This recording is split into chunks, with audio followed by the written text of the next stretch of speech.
Oo, may nakatabi ka. Ibig ano mo? Ayaw mo naman ba?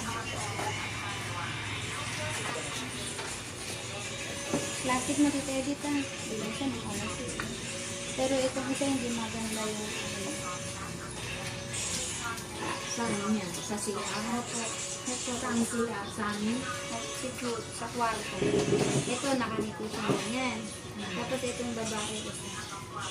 Ano nakasalata? CR po. Ganyan sa may bakery. Sa sinigay ko.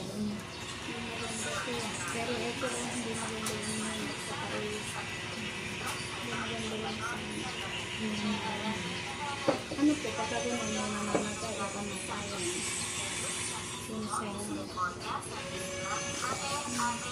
Takot si Ate Beth. Ikaw na magtawas, takot si Ate Beth. ang baga, yun yung mga pwedeng na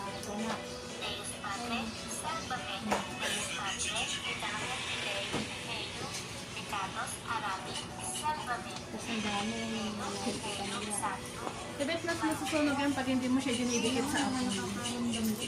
Ibaba ba?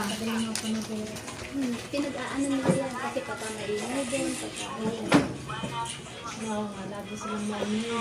tapos pagka pagkakagalit-kagalitin sila, pagkakagalit-kagalitin sila kasi ang ano nila, sa kanila yun, personal yun.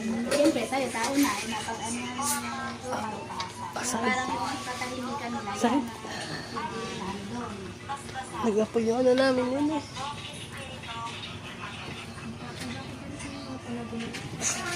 Okay na yun.